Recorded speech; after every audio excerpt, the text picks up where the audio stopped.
Hello, ഇന്ന് ഞാൻ വന്നിട്ടുള്ളത് പച്ചക്കായ വെച്ച് ചെയ്യാൻ പറ്റുന്ന നല്ലൊരു റെസിപ്പി ആയിട്ടാണ്. നമുക്ക് ചോറിൻ്റെ കൂടെ കഴിക്കാൻ അടിപൊളിയാണ് കേട്ടോ. അപ്പോൾ എന്തായാലും ട്രൈ ചെയ്ത് നോക്കുക. പിന്നെ ആദ്യമായിട്ട് ഈ ചാനൽ വന്നവരുണ്ടെങ്കിൽ ഒന്ന് സബ്സ്ക്രൈബ് ചെയ്ത് സപ്പോർട്ട് ചെയ്തേക്കണേ.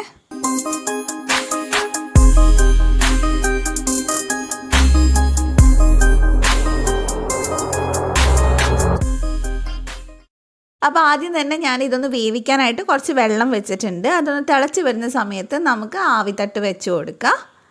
ഇഡ്ഡലി ചെമ്പിൽ ചെയ്താലും മതി കേട്ടോ. ഇത് ആവിയിൽ നമ്മൾ വേവിച്ചെടുക്കാൻ വേണ്ടിയിട്ടാണ്. അപ്പം ഞാൻ 2 പഴം എടുത്തിട്ടുണ്ട്, 2 പച്ചക്കായ എടുത്തിട്ടുണ്ട്. അപ്പോൾ അത് നേന്ത്രക്കായോ ചെറുപഴത്തിൻ്റെയോ ഏതായാലും കുഴപ്പമൊന്നുമില്ല. എന്നിട്ട് നമുക്കിതൊന്ന് അടച്ച് വെച്ചിട്ട് ഏകദേശം ഒരു 10-15 മിനിറ്റ് ഒന്ന് പകുതി മുക്കാൽ ഭാഗം ഒന്ന് വെന്താൽ മതി. ഒരുപാട് വെന്തങ്ങ് അളിഞ്ഞു പോകുന്നു ചെയ്യരുത്.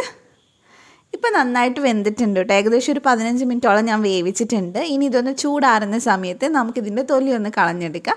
നമ്മൾ വീട്ടിൽ തന്നെ ഉണ്ടായ നേന്ത്രപ്പഴമോ അല്ലെങ്കിൽ കായൊക്കെ ആണെങ്കിൽ നമുക്ക് തൊലിയൊന്നും കളയേണ്ട ആവശ്യമില്ല. തൊലിയും കൂടെ നമുക്കിത് ഉണ്ടാക്കാനായിട്ട് എടുക്കാം കേട്ടോ. അപ്പം ഞാൻ കടയിൽ നിന്ന് വാങ്ങിച്ചത് കൊണ്ട് തൊലി കളയാണ്. അപ്പോൾ നമുക്ക് 2 കായയുടെയും തൊലി ഒന്ന് കളഞ്ഞു കൊടുക്കാം. നമ്മൾ സാധാരണ കായ വെച്ചിട്ട് തോരനൊക്കെ ഉണ്ടാക്കാറുണ്ട്. ഇത് കുറച്ച് ഡിഫറെൻ്റ് ആയിട്ടാണ് നമ്മൾ ചെയ്യുന്നത്. അപ്പോൾ ഇനി നമുക്ക് ഇതുപോലൊരു ഗ്രേറ്റർ വേണം. അപ്പോൾ നമ്മൾ ക്യാരറ്റൊക്കെ ഗ്രേറ്റ് ചെയ്തെടുക്കില്ലേ തോരൻ വെക്കാൻ വേണ്ടിയിട്ട്, അതേപോലെ തന്നെ നമുക്കിതൊന്ന് ഗ്രേറ്റ് ചെയ്തെടുക്കാം. നമ്മൾ വേവിച്ചത് കൊണ്ട് തന്നെ പെട്ടെന്ന് നമുക്ക് ഈസി ആയിട്ട് ചെയ്തെടുക്കാൻ പറ്റും. അധികം സമയമൊന്നും വേണ്ട. ഇനിയിപ്പോൾ ഗ്രേറ്റർ ഇല്ലെങ്കിൽ നമ്മൾ ക്യാബേജൊക്കെ അരിയുന്നത് പോലെ ചെറുതാക്കി ഒന്ന് അരിഞ്ഞെടുത്താലും മതി. നമുക്ക് ഈ ഒരു ഇത് വെച്ചിട്ട് കഞ്ഞിയും അതുപോലെ തന്നെ ചോറിനും ഒക്കെ പറ്റുന്നതാണ് കേട്ടോ. അപ്പോൾ എന്തായാലും ട്രൈ ചെയ്ത് നോക്കി. ഇതുപോലെ ഉണ്ടാക്കിയിട്ടുള്ളവരുണ്ടെങ്കിൽ ഒന്ന് കമൻറ്റ് ചെയ്യുക എങ്ങനെ ഉണ്ടെന്നുള്ളത്. അപ്പോൾ ഇത് ഇതേപോലെ ഉണ്ടാവും നമ്മൾ ഗ്രേറ്റ് ചെയ്ത് വരുന്ന സമയത്ത്. ഞാനിത് മൊത്തമായിട്ട് ഗ്രേറ്റ് ചെയ്തിട്ടുണ്ട്.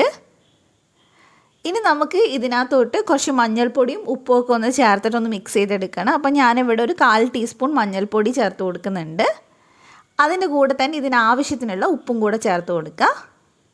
നന്നായിട്ട് ഉപ്പും മഞ്ഞളൊക്കെ ഒന്ന് പിടിച്ച് കിട്ടാൻ വേണ്ടിയിട്ടാണ് കേട്ടോ. അപ്പോൾ നന്നായിട്ട് നമുക്ക് കൈ വെച്ചിട്ട് എല്ലായിടെയും ഒന്ന് മിക്സ് ചെയ്തെടുക്കുക. ഫുള്ളായിട്ട് നമ്മൾ ആ കായയിൽ ഇത് മൊത്തമായിട്ടൊന്ന് മിക്സ് ചെയ്തെടുക്കുന്നുണ്ട്. ഇനി നമുക്കിത് ഉണ്ടാക്കി തുടങ്ങാം. ഇതിന് മാറ്റി വെക്കേണ്ട ആവശ്യമൊന്നുമില്ല.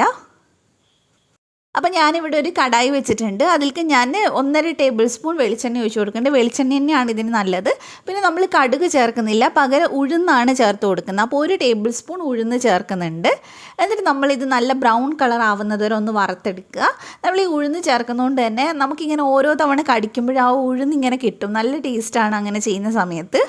അപ്പോൾ ഇത് മൂത്ത് വന്നിട്ടുണ്ട്, നല്ല ബ്രൗൺ കളർ ആയിട്ടുണ്ട്. ഇതിലേക്ക് നമുക്കിനി പച്ചമുളകും കറിവേപ്പിലയും ചേർത്ത് കൊടുക്കാം. ഞാനിവിടെ എരിവുള്ള പച്ചമുളക് ആയതുകൊണ്ട് 1 ചേർത്തിട്ടുള്ളൂ. പിന്നെ കുറച്ച് കറിവേപ്പിലയും ചേർത്തിട്ടുണ്ട്. അതൊന്ന് മൂത്ത് വരുന്ന സമയത്ത് നമുക്ക് ഇതിനകത്തോട്ട് ഒരു സവാള ചേർത്ത് കൊടുക്കാം.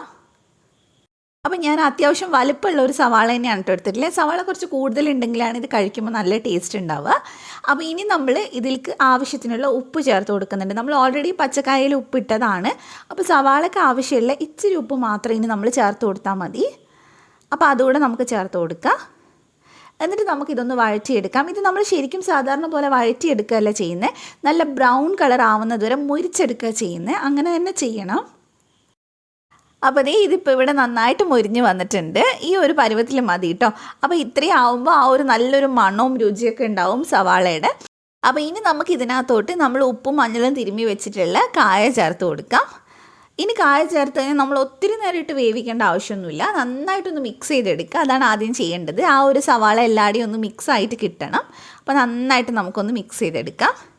ഇപ്പം നമ്മൾ ആ ഒരു കായ കുറച്ചൊന്ന് ഹാർഡായിട്ടുണ്ടാവും. ഹാർഡല്ല, നല്ല സോഫ്റ്റായിട്ട് ഉണ്ടാവില്ല. അപ്പോൾ അതൊന്ന് നന്നായിട്ട് സോഫ്റ്റായി വരാൻ വേണ്ടിയിട്ട് നമ്മളിതൊന്ന് അടച്ച് വെക്കുന്നുണ്ട്. വെള്ളമൊന്നും ചേർക്കണ്ട. ആവിയിൽ തന്നെ നമ്മളൊരു 5-6 മിനിറ്റ് ഒന്ന് അടച്ച് വെച്ചാൽ മതി.